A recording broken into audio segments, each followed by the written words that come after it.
राधे, जय जय श्री राधे, जय जय श्री राधे श्याम। अब बोलो राधे राधे। आएगा जो राधे राधे गाएगा। हाँ, अब बोलो राधे राधे। अब इस प्रकार से नारद जी ने अपने पूर्व जन्म की कथा सुनाई। व्यास जी को विश्वास हो गया। व्यास जी महाराज ने आज मेरे गोविंद की वो सुंदर 18,000 श्लोक की संहिता, श्रीमद् भागवत महापुराण की संहिता तैयार कर दी। अब गुरु जी ने लिख दिया, चेला भी चाहिए पढ़ाने के लिए। अब चेला ढूंढा जाए कोई, क्यों पोथी लिखने का फायदा जब ही है ना, बंगले गाड़ी जोड़ने का, फैक्ट्री बनाने का जब ही तो सार है जब उसको संभालने वाला हो।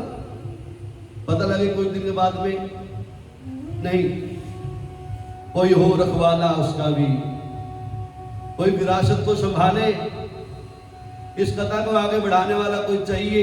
इसलिए हम छोटे छोटे बच्चों को बुलाते हैं, जवानों को बुलाते हैं बीच में, भैया आया करो, प्रसाद बांटा करो, सुना करो। क्यों? ये तो 80-85 की हो गई है, क्या ठिकाना। बोलो राधे राधे। इन जवानों को ऊपर ठीक ही बात आ गई हैं, तो इनको बोलेंगे भैया आया करो, कथा सुना करो। सुनोगे तो कोई मन के अंदर भाव जागृत होगा, नहीं सुनाएंगे तो कैसे जागृत होगा। तो व्यास जी महाराज ने देखा किसको सुनाओ, ये परमहंसों की संगीता है, किसको सुनाऊं, जो समझे उसको सुनाओ। व्यास जी महाराज ने देखा क्या किया जाए। व्यास जी महाराज को याद आ गया अपने बेटे की, परमहंस माता के घर में 16 साल रहा था और हरि नाम के लिए रहा था, और लिखवा के लेके गया था हरि नाम का सुमरन करना है, ऐसे शिष्य को पकड़ना चाहिए।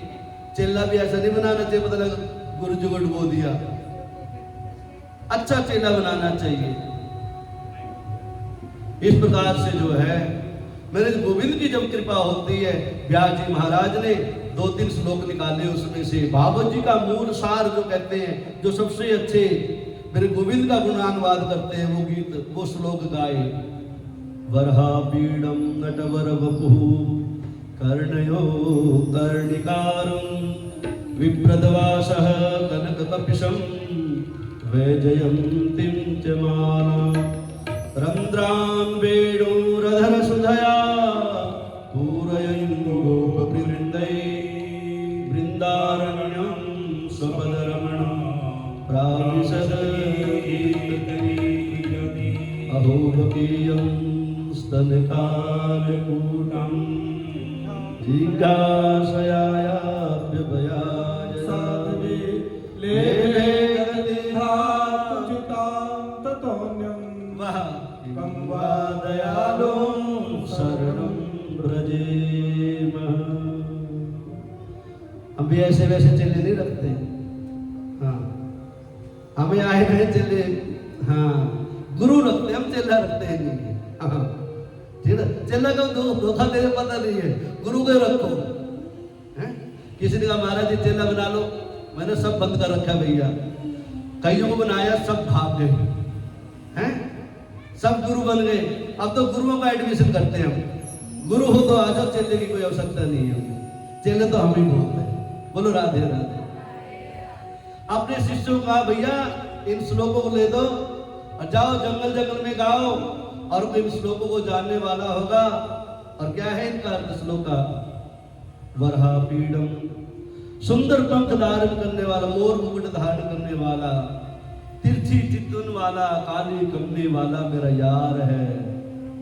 ऐसा है मेरे गोविंद, रथ पे आरूढ़ है, पीतांबर धारण कर रखे है मेरे गोविंद ने, रथ में आरूढ़ है, बड़ी मस्त मस्त उसकी चेहरे की झलक है, जो देख ले वो घायल हो जाए, तड़पने लग जाए।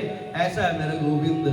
और दूसरे श्लोक में बताया अहोबकीयम स्तनकालकूटम, वहां तो कितनी उपमा दी गई, और कहते कैसा मेरा साम्राज्य है, कैसे कैसे जीवों में दया कर देता है।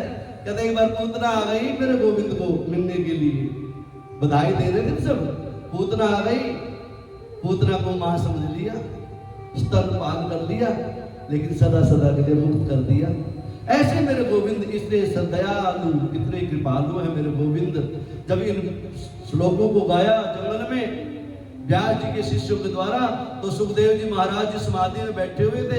जैसे कानों में आवाज पड़ी, सुखदेव जी महाराज दौड़े दौड़े दौड़े दौड़े भागे भागे आ गए। बोलो राधे राधे, जोर से बोलो राधे राधे।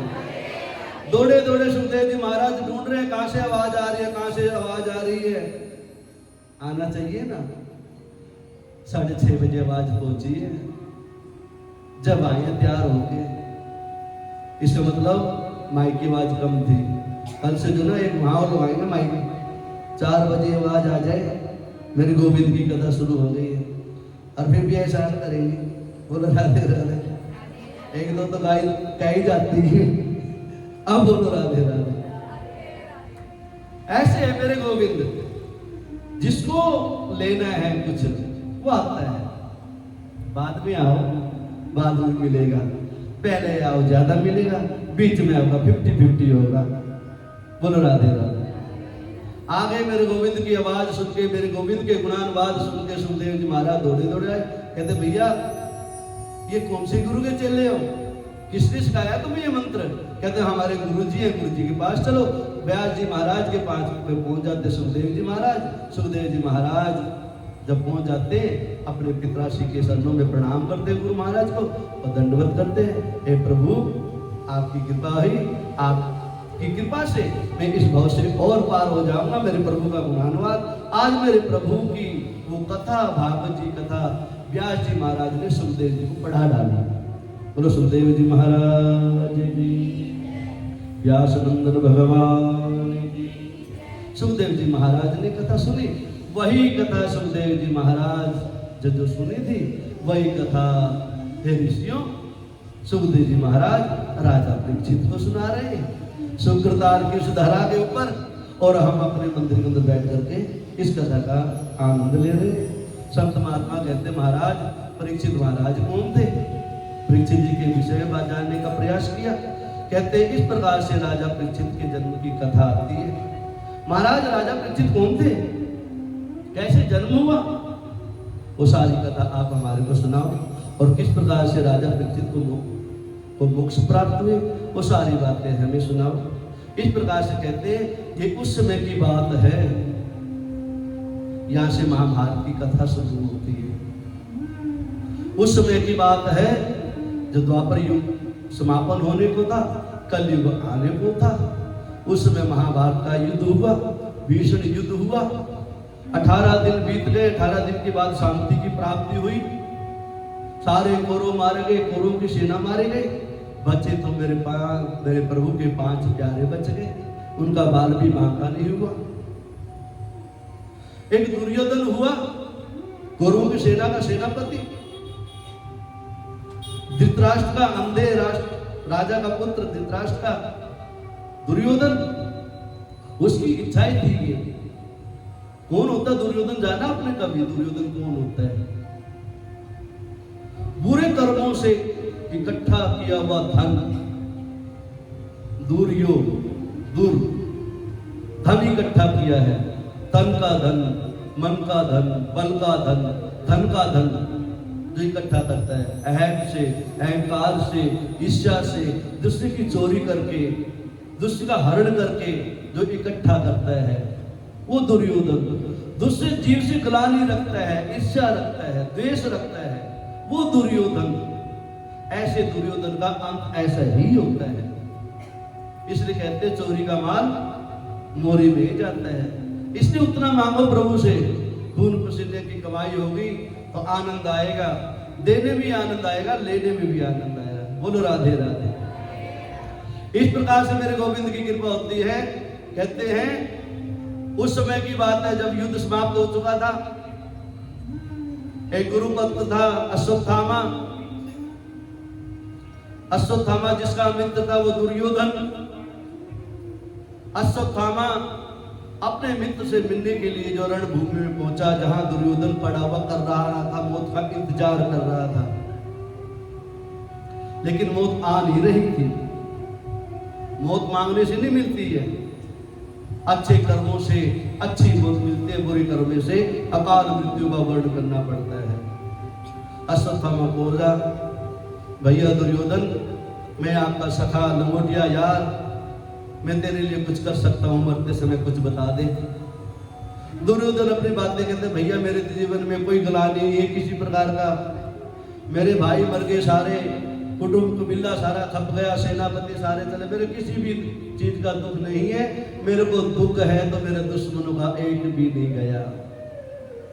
हम सोते 99 चले गए, मैं भी काल की ग्रास में जाने को हो रहा हूँ, तैयार हो रहा हूँ। अब मेरे दुश्मन 5 थे, उनका एक भी नहीं गया, और एक भी चला जाता मेरे को शांति प्राप्त हो जाती, उसका तो एक भी तो नहीं गया। अश्वत्थामा कहते, भैया अंतिम इच्छा, कहते भैया एक का ही सब मिल जाता, एक ही मेरे सामने कट जाता, मर जाता तो शांति प्राप्त हो जाती मेरी आत्मा को। अश्वत्थामा कहते, भैया क्यों चिंता करते हो, तुम एक ही बात करते, मेरे को आदेश दो, मैं 5 को काट के ले आऊं। बोलो राधे राधे। अश्वत्थामा के ऊपर विश्वास था उसको, दुर्योधन को, क्योंकि अश्वत्थामा के पास वो शक्ति थी, परमाणु अस्त्र था, ब्रह्मास्त्र था, शक्ति थी, गुरु पुत्र था, ब्राह्मण का पुत्र था, और उधर से जिसके ऊपर तुम स्वामी सो दुख कैसे पाए, जिसके रघुरैया हो सब कौन बिगाड़ सके कुछ। आज मेरे गोविंद कहते हैं, सारे युधिष्ठिर से कहते, भैया चलो आज थोड़ा सा घूम के आते हैं, आनंद लेके आते हैं बाहर। कहा जा रहे हो महाराज? चलो। प्रश्न उत्तर नहीं करना चाहिए बड़ों के सामने, बड़ों ने कहते भाई चलो, चल लेना चाहिए बस। गुरु जी ने कह दिया, ब्राह्मण ने कह दिया भैया करने काम कर लो बस, उसके नुक्ताचीनी करोगे ना फिर अपयश का भाग देखना पड़ेगा। बोलो राधे राधे। भगवान गोविंद जी लेके उनको दूर कहीं पर, कहते चलो आज थोड़ा सा आनंद मनाएंगे, विजय होगी हमारी। 5 पांडव सज के चले गए, कुंती महारानी और द्रौपदी वहीं विराजमान थी। अब अंधेरा हुआ, अश्वत्थामा देखा अंधेरा है, घनघोर बादल छाए हुए हैं, शिविर था पांडवों का, और उस पांडवों के शिविर में 5 का अलग अलग बेडरूम था। उन 5 बेडरूम में न 5 पांडवों के 5 बच्चे लेटे हुए थे, सो रहे थे छोटे छोटे, लेकिन आकृति कहते हैं उनका ओज, उनका शरीर बिल्कुल 5 पांडव जैसे ही दिखाई देता था, लेकिन अंधेरा था। अश्वत्थामा ने जो है युक्ति सुझाई कि सारे 5 भाई सो रहे हैं, इसे 5 भाइयों का एक का सर कलम कर दिया जाए। अश्वत्थामा ने अपने हाथ से तलवार निकाली जो बगल में लगा रखी थी, और 5 को बांध करके, काट करके, सर कलम कर करके, गठरी बांध कर कंधे पे डाल के चल दिया। कहां पर पहुंचा? दुर्योधन के पास में। रात समय हो आई, रात मुहूर्त हो गया, ब्रह्म मुहूर्त हो गया, अश्वत्थामा ले गया। अरे दुर्योधन भैया, अरे मित्र देखो, तुमने 1 को मांगा था, मैं 5 को ले आया। दुर्योधन को लगा कुछ मन को शांति की प्राप्ति हुई, लेकिन दुर्योधन ने जैसे देखा, एक का सर देखा, देख करके पहचान गया ये वो 5 पांडव नहीं है, ये 5 पांडव का अंश है, 5 पांडव के ये पुत्र है। दुर्योधन की आंखों से आंसू पहली बार देखे, रो रहा है दुर्योधन, गिड़गिड़ा रहा है, अरे मित्र तूने क्या कर दिया, मेरे जीवन में सबसे बड़ा जो कलंक था, जो अपयश था, मेरे जीवन में लगा दिया। अब तो हमारे जो है कुल को कोई पानी देने वाला, पिंड दान करने वाला भी तो नहीं बचा।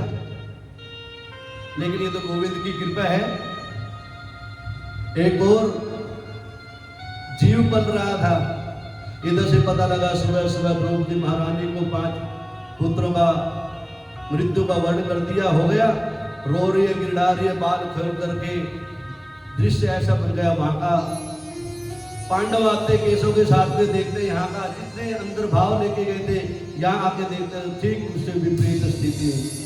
द्रौपदी महारानी रा रही है, कल्ला रही है, जोर जोर से चीख रही है, पुकार रही है, मेरे पुत्रों को लाओ, पुत्रों को लाओ। अर्जुन ने देखा ये क्या हो गया, गोविंद की तरफ देख रही है, गोविंद ये क्या कर दिया तूने? अरे गोविंद, कौन सा पाप सामने खड़ा हो गया, हमारे जीवन में इतना बड़ा कलंक लग गया, इतना अपयश लगा दिया। गोविंद बस इतना ही किया, सब्र हो गया, लेकिन नहीं, प्रतिज्ञा करी द्रौपदी महारानी ने, जब तक उस दुष्ट का सर कलम ना हो, उसके खून से मैं अपने बालों को धोऊंगी, जब तक मैं जो बाल अपने केस नहीं बांधूंगी। प्रतिज्ञा ली, अर्जुन ने प्रतिज्ञा ली, शाम होने से, सूर्यास्त होने से पहले पहले उस दुष्ट को तेरी चरणों में लेके आ जाऊंगा।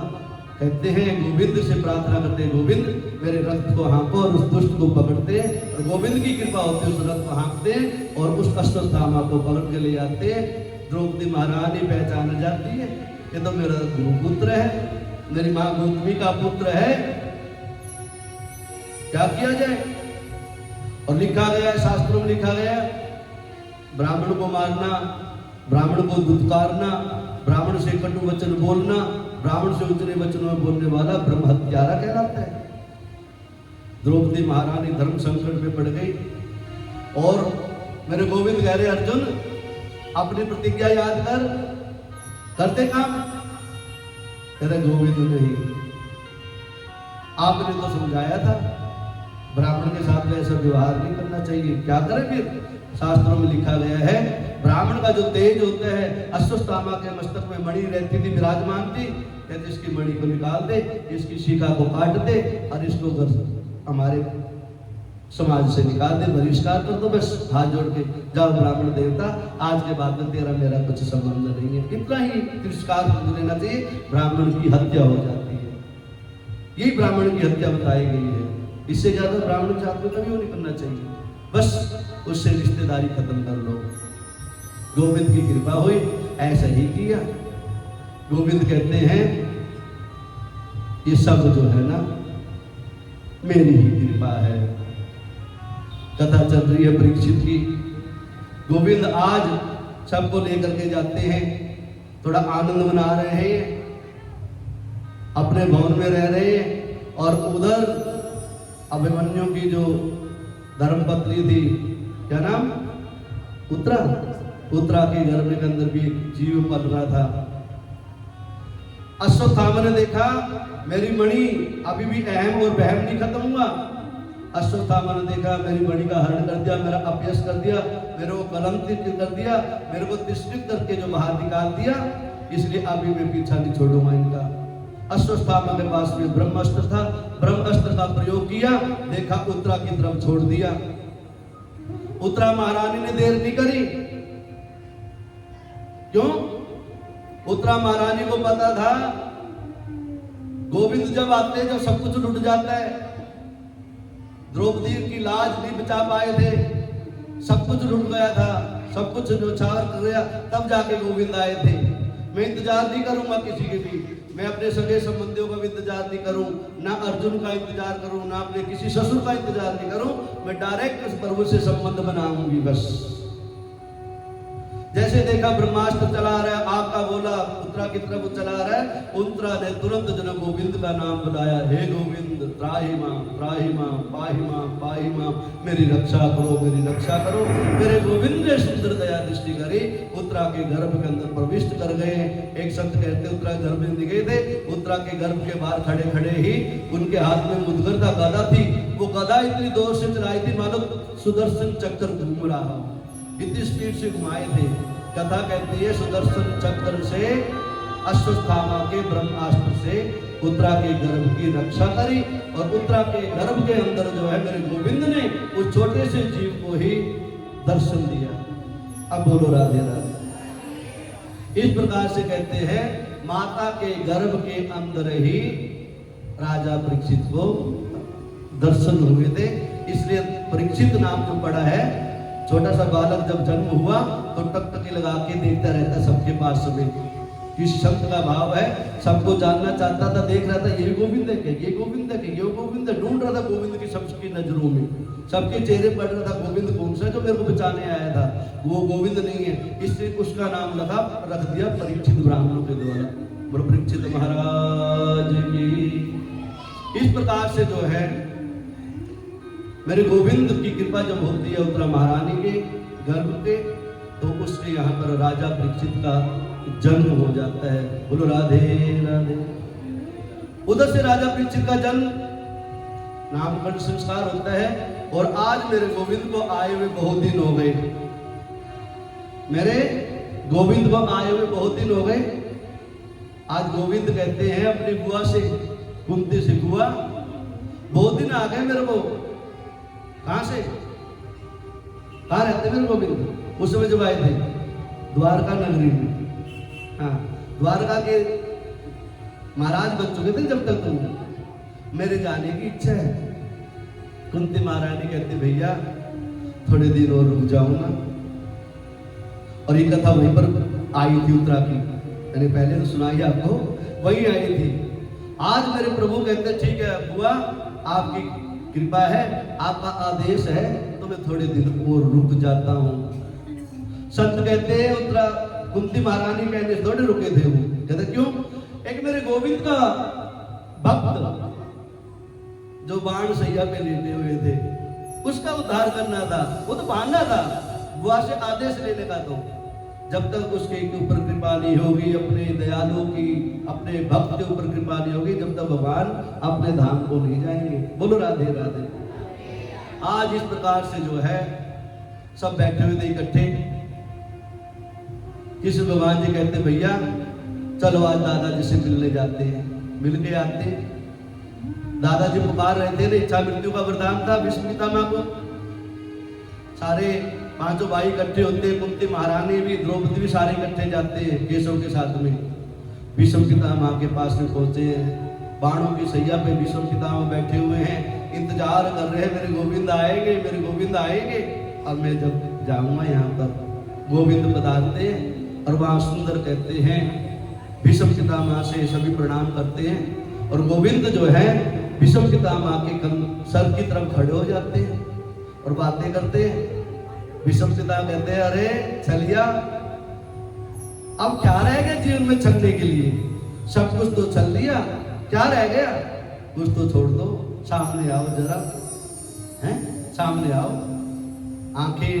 आंखों से आंखें मिलेगी, दो चार होंगे, कुछ बातें होंगी, गप्पे होंगी, पुरानी यादें नहीं हो जाएगी। सामने आ जाओ जरा। सामने खड़े हो गए, पांव की तरफ मुंह लटका लिया, कर इसलिए नहीं बुलाया। मुंह लटकाने के बुलाते तो फिर चले जा। फिर बाबा क्या करूं? वैसे खड़े हो जैसे अभय दान देते हो, चेहरे पे मुस्कान होनी चाहिए। और जाता हुआ जीव पुकार रहा है आज मेरे गोविंद को, मैं पुकार रहा हूं आपको, आप मेरे को वर्द हस्त उठा करके उस मुद्रा में दिखाई दो। शंख चक्र गदा धारण कर रखे हो, पीतांबर धारी हो, चेहरे पे मुस्कान हो, चितवन आपकी मेरे को हर्षोल्लास कर दे, मेरे जीवन को पार कर दे। वो सामने सूरत को दिखा मेरे सामने। वहां खड़े होकर जो है राजधर्म की व्याख्या दी है, स्त्री धर्म बताया है, राजधर्म, स्त्री धर्म, इस प्रकार मोक्ष धर्म और भागवत धर्म की व्याख्या बताई है।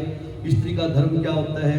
पति जो कहे उसके अनुसार चलो, चाहे कुएं में गिराए गिर जाओ, गिर मत जाना। धर्म की मर्यादा के अंदर रहते हुए धर्म की रक्षा भी करनी है। धर्म आपकी रक्षा करे, लेकिन नहीं, 7 वचनों का बंधन है, उसकी हाँ में हाँ रखो।